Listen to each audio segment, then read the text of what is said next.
Life, culture and current events from a biblical perspective. 2020 with Neil Johnson on Vision. Life, culture and current events from a biblical perspective. 2020 on Vision. As you'll know, there is a strong Christian push in this federal election campaign that highlights for voters the inadequacies of policies on all sides. It might appear Christians are becoming better at being able to contrast the objective truth they understand with the arbitrary positions being put into policy by our major political parties. Wendy Francis is National Director of Politics for the Australian Christian Lobby, and Wendy's back with us. Wendy, welcome along to 2020. Thank you, as always, for having me, Neil. Wendy, there's been a major push on. You've got a huge and significant membership these days, people who are subscribing and contributing to what's happening with the Australian Christian Lobby. You're also running election candidate forums. How have they been running around Australia? We've had huge response to our candidate forums, Neil. The one at the Gold Coast was probably one of the largest we've had, and there was close to 800 people there that night, and that was wonderful. But we're also holding them in Tasmania, we're holding them in Adelaide, we're also going to the Northern Territory as well. So we're finding that people are really keen to both hear from the candidates, but also to actually hear from ACL as to what the real issues are in this particular election campaign. Those are the two things that I think people are really getting out of it. Now, are there some questions that come up frequently when these forums happen? Clearly, there's a whole lot of detail in policies and comparing party against party. There must be some questions that you tend to settle on, that you want to really bring out the best in each candidate. I wonder if we can work through a few of those today. Let's start with education, because in one of the issues that is being faced around Australia, schools chaplaincy, and that's been funded federally. What sort of question do you ask candidates around education and schools chaplaincy? This is one that does come up quite a lot because the parents who have kids in school know the value, so they want to know that, what do you still support the continuance of the current chaplaincy program that obviously came in, right back under Howard, I think it was, even before then. So what we're finding is that both major parties definitely support. The majority of the minor parties do. The Greens, no. So we're finding that the Greens would prefer a much different program, much more secular, but we are asking that question wherever we go because we do see the need for chaplaincy to remain in schools. There is some concern as to the amount of funding, I guess, that comes from the government as to whether schools should be instead supported in the chaplaincy more by the churches rather than the government, and that could be a way ahead in some senses. But certainly, both major parties are supporting the chaplaincy. They recognise the value. So yeah, that's a good one. There's lots of issues I know you're dealing with, questions for candidates and sitting members and senators who are attending some of these forums that you're leading. Let's talk about something that so many parents are absolutely disturbed by, and that can be a part of what our children are being taught, even under a shroud of secrecy. The thought of consent education, that's crept into the education spectrum. What are your thoughts around consent education and the sorts of ways that you approach that with candidates? So I'm really concerned about this, and this is one of these very woke sort of topics because it seems to be the right thing for everybody to agree with consent education. But the problem is parents have not even been given the opportunity to consent education. So parents do not know what is going to be in this mandatory consent education. And when we say that it's going to be a mandatory part of the national curriculum, that means that it will go into all schools, not just state schools, if it's a mandatory part.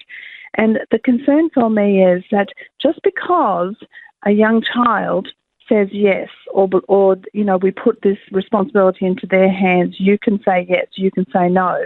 Just because a child says yes to something does not mean that it's right or that it's best for them. And we are, through this consent education, my concern is that we are placing too much responsibility on our children to make decisions that parents really should be making for them. We are asking them to carry a burden too heavy.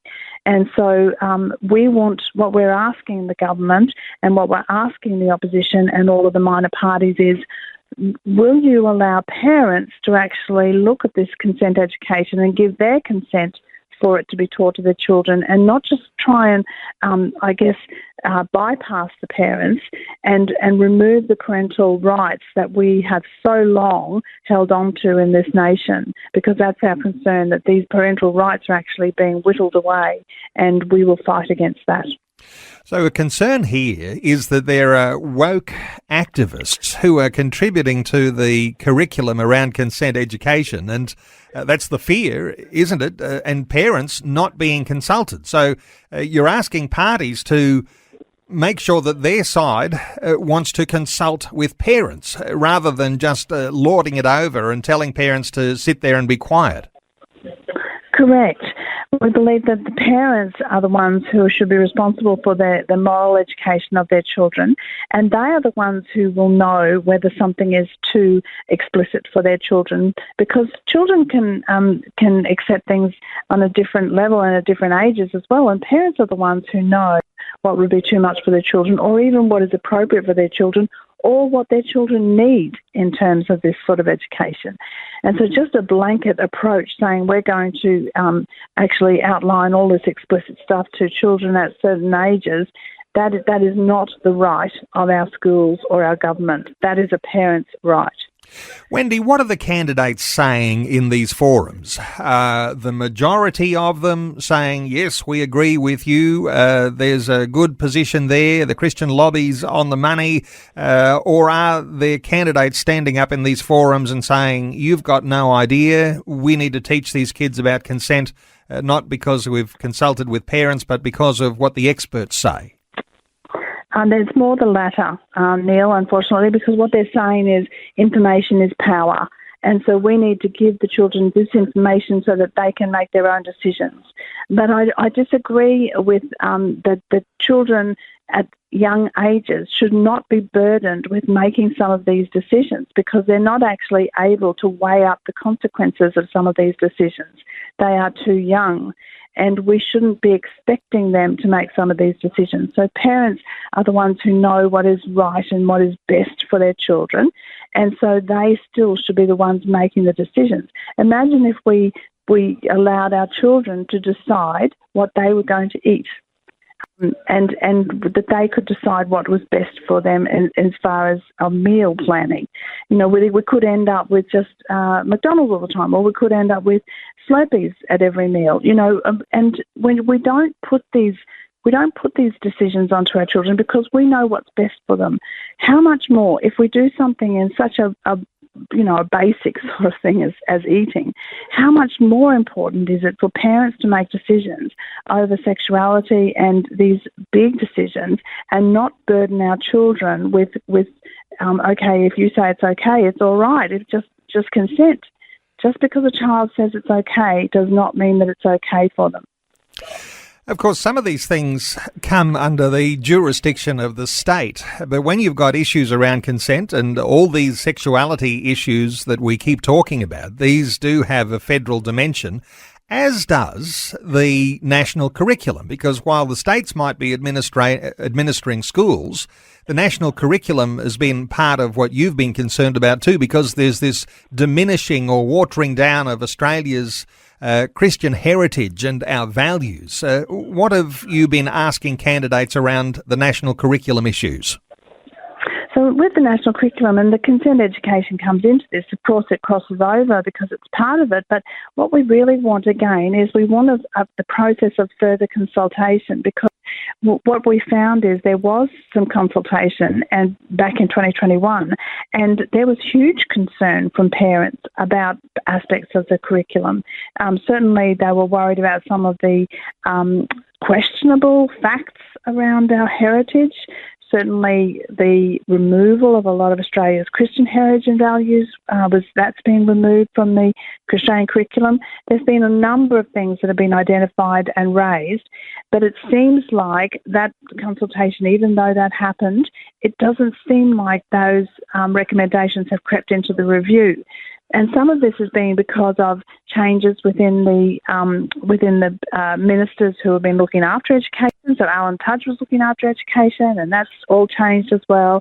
And so some of it is we're scared that some of it's going to get lost in the cracks between different ministers as well. So one of the questions we've been asking is, will you support further consultation with parents and the further review of this Australian curriculum? Because this is so important that we get it right. We are way down on the list of nations as far as giving quality education to our children. We're like 39th out of 41 high-income nations around the world in giving quality education to our children. This is shocking. And so we want to remove some of the gender ideology, some of the stuff that is taking up time in our classes and a waste of time, not even scientific or biological fact, and we want to replace it with true knowledge. I guess when you've got candidates up on a stage and they're answering questions about this, they probably tremble a little when they get the gender ideology question, because this is one of the important ones, isn't it? And this is the one we've been talking about now for years, has been creeping in. Parents have not been consulted, and children are being taught all sorts of things in school that typical parents would be absolutely disturbed about. What sort of questions do you ask around gender ideology? We're particularly just asking whether they will support scientific theory being taught in schools, because this is what they're always going on about, that we want to stick to science sort of stuff, whereas the gender theory that they're teaching in schools is totally non-scientific. And so we're asking, can you tell us your position on this sort of stuff? Do you believe it should be taught in schools or not? Because what is being taught in schools to our children right from prep right through is that they can change their gender. They can choose what gender they want. They can even change it during the day and go back to a different gender. And the other scary part is that children can do this at school without parents' knowledge. So there are children who are being addressed as a boy at school and going home and identifying as the biological girl that they actually are. And parents don't know about it until all of a sudden there's a process starting to happen that they have to actually get involved in. So it's quite scary for parents. And you're right, it is a controversial question, but it is a question that needs to be asked. And fortunately, this election, it's become quite public because there's people like Catherine Deves who's become quite outspoken about it, and so there's Senator Claire Chandler, who's not up for re-election this time, but she's got her bill saving women's sport, and there's a lot of very high-profile sportswomen coming out and speaking about this as well. So it has gained prominence, and I think the tide might be starting to turn, to be honest. So that would be great, Neil. Let me just ask you a little aside here. Last week on Friday, we had a conversation, and Kiralee Smith was our guest, and she, of course, leads the Binary organisation, suggesting that there are women who are leaving the Greens Party because they've pushed so far. The position on the far left looks now quite sexist. So on these sorts of issues, and this is where it leads, is any of that sort of thought coming through in any of the forums that you've been running, or have you heard anything more about that, people leaving the party because they're not happy with the policy? Kiralee is absolutely right. And what's been more amazing is that a number of the the radical feminists, are supporting people like Catherine Deves, who is running for the Liberal Party. And so there is a whole lot of alliances being made by people from unlikely backgrounds with a lot of things that are not in common, but they have got this in common, that they are fighting hard for women's rights. And so, Kiralee is brilliant. I love Binary. I love what Kiralee does. She's just brilliant. But that's what I'm seeing as well. Not only are people, like leaving the Greens parties or whatever, but they're supporting parties that I'm not sure they ever would have thought they would be supporting. And the challenging thought in all of that is that if women are leaving the Greens because these problems within policy formation all of a sudden look very sexist, they might not find a happy home in our major parties either, because the policies on the Labor Party side or the Liberal National side don't look a whole lot better, do they? It's so interesting though, isn't it? Because when the Prime Minister was asked, he said, no, I support, Catherine Dees, I support Claire Chandler. And also when the opposition leader, Anthony Albanese, was asked, can men have babies? He said no. But if you look carefully at the Labor platform particularly, it really does support this gender fluid ideology strongly. Not so much the Liberal Party platform, but when you talk to some of the Liberal Party members of Parliament, they were calling for Catherine Dees to be disendorsed from her pre-selection because she was saying women should be able to play sport against women. And so she was sort of claiming this biological, high ground, which I totally support. And she had members of her own party wanting her to be disendorsed. So you're absolutely right. But the interesting thing, though, is that both leaders seem to be picking up on, hang on a minute, the wind is changing and people are not going along with this gender ideology as much as we perhaps thought. Because I think they wouldn't be saying things publicly if they didn't, I guess, see the wind change a little bit on this. Well, it might be one of those issues where you can see a win happening into the future because the clear incongruity of how people think about these things is coming to light. Just quickly, Wendy, all of these sorts of things we're talking about in the curriculum and gender ideology, parents being left out. That's the major challenge here, because if parents had a voice, then some of this stuff might never come to light. But parental rights, that's been a challenge, certainly in the New South Wales State Parliament. But parental rights, those are the sorts of things you're asking candidates as well. Absolutely, and it certainly plays into the school section. So it does play into the education questions because parents are being excluded from knowing what their children are being taught and even having a right to exclude their children from some of these more controversial classes, and they're not being given the option of actually teaching their own children their own moral values. But the parental rights thing goes into crosses into health as well. And what we're seeing is certainly in most schools now, education across the board, they have what we call a mature minor policy. And so schools can allow the children in schools to make their own choices on health matters. So this crosses right into even things like abortion, but certainly a lot of the transgender sort of ideology as well.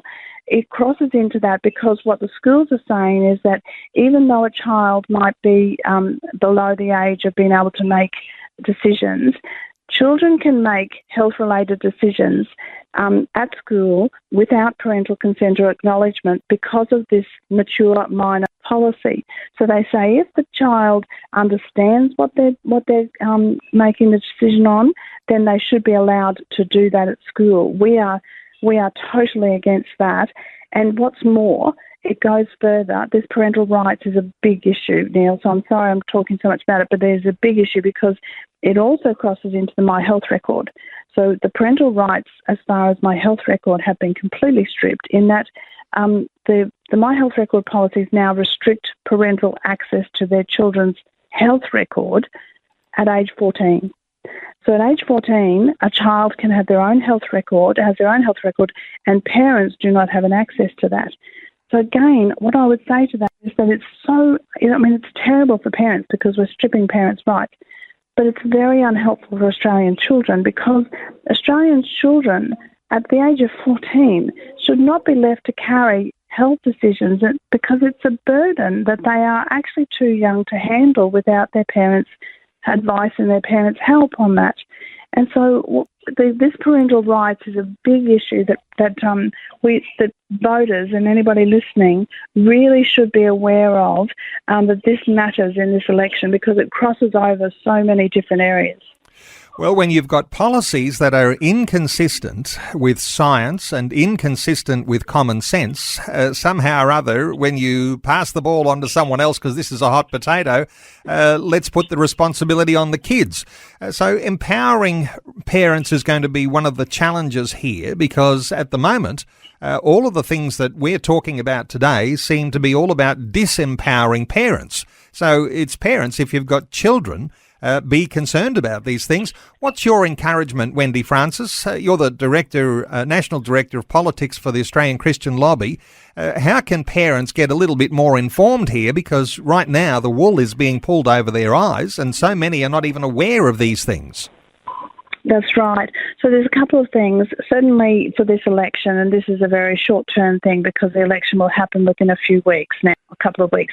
But what ACL are doing is we are asking the candidates and the major parties these questions, and we will be publishing them. The candidate list was only settled really days ago, and so we're still contacting the candidates to get their answers. But ACL will put up the answers to these, so that will help people in the short term make their decision in the voting poll, in the voting booth. And I also encourage people to ask the candidates the questions themselves. But the other thing that I do say to parents long term is, if you have children at school, why not join the PNC? Get involved in your school, because this is where you're going to find out what's actually going on, and it is where you will have more of a voice in your school. It's a place of great impact. I really think that there's quite a powerful voice that you can have in your PNC. But also, of course, I always encourage people to get to know their Member of Parliament and be able to speak into that space as well. But parents who have kids at school, get involved in your PNC. And I know we've spoken before about voting for people over parties in this coming election. The thought that politics is broken. It may even exacerbate some of the problems in there, but if you don't vote for the people who are candidates and you vote for a party, you may actually just be endorsing more of the same beyond the election. So for people who are thinking now about how I vote, when they go to the ACL website and they look at some of that research that you've got happening there, and I imagine it'll be a set of green ticks and red crosses next to various names, how can people make use of that most effectively? Yeah, so there'll be a little bit of the ticks and crosses, but there will also be sort of more full information as well as to what we're actually asking and what the answers were. Because I do think that we are saying people over parties this time, and we really want people, the voters, to look at the people that they're voting, because with some of the recent legislation that has not gotten through, so some of the legislation particularly around religious freedom laws, then it was the people in the parties that made a difference. So there was people in the Liberal Party who crossed the floor and voted against the government. There was people in the Labor Party and the Greens who joined together to block some legislation. But if we can increase the number of people of values in both of those major parties, if we can start getting people who really understand truth and will stand up for truth no matter what, that will make a huge difference in our parliament, not just our national federal parliament, but in our state parliaments. And we are seeing change. We've seen a change in South Australia. In the last state election, we believe that there was good change for people in both parties to be removed and people to be brought in. And it's still not perfect, that's for sure. We're never going to have a perfect party or a perfect political situation in any nation. But if we can have people of faith in these parties, people who stand by truth, then it is going to be so much easier for other people in the party to actually stand strong as well, because one strong, brave voice can actually really strengthen the backbone of many others, I think.